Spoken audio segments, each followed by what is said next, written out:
And it's time now for business. And with the start of the World Economic Forum in Davos in Switzerland this Monday, the annual event brings together leaders from the worlds of politics, business and academia, and has always sought to promote free trade and international cooperation, an agenda that's being challenged this Monday by the return of Donald Trump to the presidency in Washington. France 24's Charles Pellegrin is covering the World Economic Forum for us in Davos all week. Good morning, Charles. Donald Trump is really looming large over Davos this morning.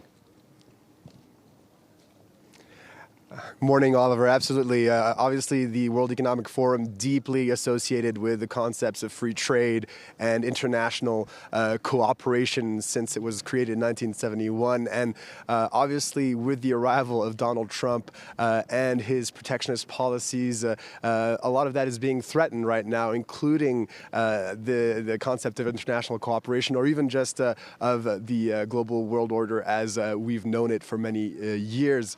So, yes, many business leaders, many representatives from governments present here will be wondering how to deal with, notably, Donald Trump's tariff policies. He said it's his favorite word in the dictionary, and he's promised over the campaign to slap tariffs of a wide range of tariffs on all goods imported in the United States, sometimes higher tariffs for goods coming from countries like Mexico or China. There's a little bit of uncertainty on what that policy will exactly look like. There are dissenting voices within his picks for his administration, between Howard Lutnick, who's extremely bullish about the benefits of tariffs, and Scott Bessent, the Treasury Secretary, who is less adamant about their usefulness.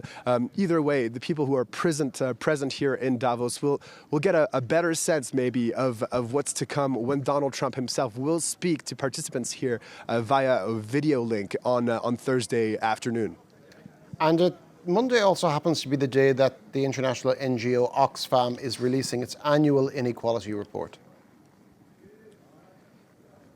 That's right. Oxfam releasing its new inequality report for the year 2024 and showing that the wealth of the billionaire class just keeps growing to almost astronomical levels. Over the course of the year, there were 4 new billionaires every week that were created. $2 trillion of billionaire wealth added over the course of the year. And meanwhile, the number of people living in poverty has stayed the same since 1990. So for more on this report, I'm speaking now with the executive director of Oxfam, Amitabh Behar. Thank you very much for being with us.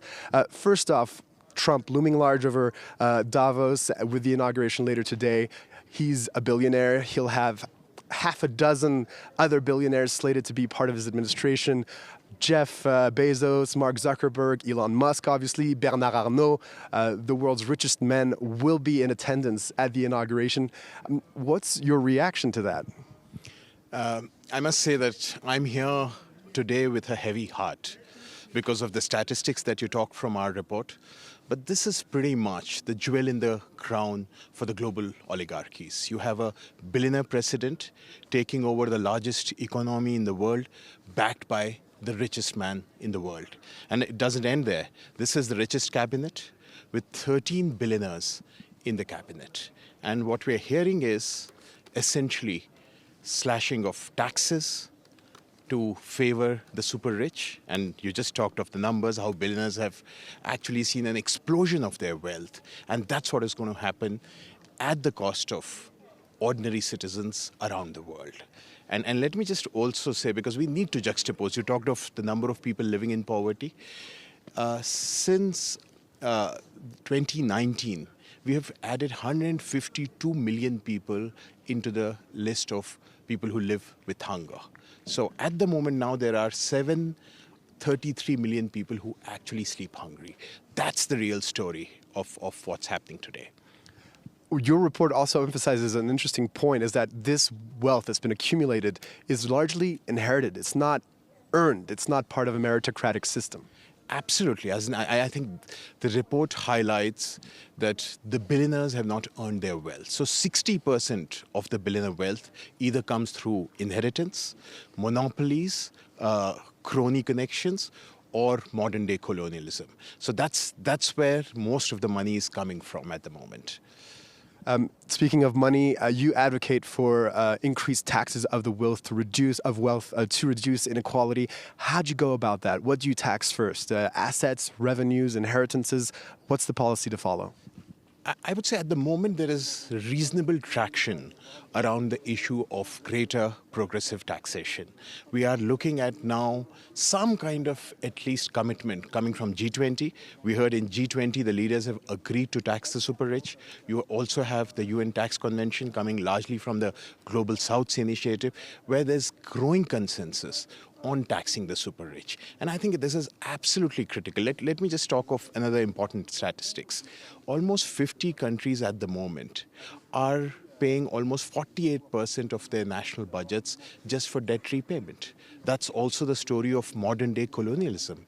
And almost 94 countries which have taken loans from the IMF and the World Bank actually have slashed their investments in education and health. And we need to look at this larger picture. And let me say that this is really a story of global oligarchies. And this is now not just about obscene inequalities. It's about how our democracies are going to break down. So it's a deeper conversation that's needed around the world. Amitabh, Behar, you're the Executive Director of Oxfam International. Your World Inequality Report released this Monday for the opening of Davos. Thank you so much for speaking to us. Thank you. Back to you in Paris, Oliver. Thank you very much, Charles Pellegrin, who will be braving the cold all week in Davos.